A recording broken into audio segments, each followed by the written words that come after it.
just a hello quickie video. So I apologise for the mess around me because I'm in the process of redecorating, so there's stacks of stuff everywhere. I want to talk to you about books that I've been reading. And this isn't a particularly long list by any means. It's not actually a long list at all. It's a nice, short, sharp, to the point little list. So here they are. Days of Future Past. I was sent this by the publisher. I'm an X-Men geek. I don't particularly like Marvel. In general, I'm not a Marvel Cinematic Universe person. I find the films really long-winded and they just feel like a trailer for the next Avengers movie. But X-Men is one of my Marvel things that I love, and Days of Future Past and Dark Phoenix Saga are classics amongst the X-Men stories. They've been done hundreds of times in the best way possible, and in the worst ways possible. I think we all remember X-Men 3. That is pretty much one of the worst superhero movies I've seen in my life. This is a novelisation of the classic comic book, and I'm going to read it out to you. In a dark and dangerous future, the mutant hunting machines known as the Sentinels rule America with an iron fist. Almost all mutants and superhumans have been exterminated. Only a handful are imprisoned to be experimented on. And basically, the characters go back in time, and we all know the story, and they stop the future from happening. It's a real classic of the X-Men stories, and it's so nice to have a little novelisation. Although I think I own easily 5 or 6 versions of this now. It's terrible, isn't it? I also read The Spider Dance. The Spider Dance is a sequel to The War in the Dark, which I read last year and gave really high reviews. So imagine urban fantasy with demons, spies, espionage, and that's it. And it's set during the Cold War. It's quite unlike anything in this kind of urban fantasy thrillery thing that I've ever read before.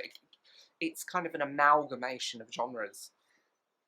And you know when you read a book that you just can't put down and you just end up engrossed? I read this on a train ride. And to quote someone, my books don't look like they've ever get read. And I'm like, they do, I just look after them. Although this one was damaged when I got it, which is why I'm trying to hold it like this, because there's a rip at the back. But really good and just mesmerising. And I'm also slightly obsessed with these covers. Like, the first book was gorgeous, and I hope we get more from this writer because I'm slightly entranced. Apple Tree Yard. This has been turned into a BBC thing. She has a high-flying career, a beautiful home and a good marriage, but when she meets a stranger, she is drawn into a passionate affair. Keeping the two halves of her life separate seems easy at first, but she can't control what happens next. This is a dark crime/thriller. It's edgy, you're on your seat. It's one of those that it's kind of like crawling into a spider's nest. You know, it's heavy and it's dense, but there's so many little things going on and it gets under your skin. And this was in the goodie bag from the Derby Book Festival, which was nice. It's also signed, completely at random. It's signed. But yeah, just really good, really strong writing. I like this kind of book, and if you know me well enough, you know I like my crime and thrillers, so there we go. The Record Keeper. This book was more of a mixed bag for me. Maybe I wasn't quite in the right mood, but it's set in Earth after World War III. Story of class, it's a story of breaking boundaries, it's a story of rebellion, and it is good, but it didn't quite tick a certain box for me.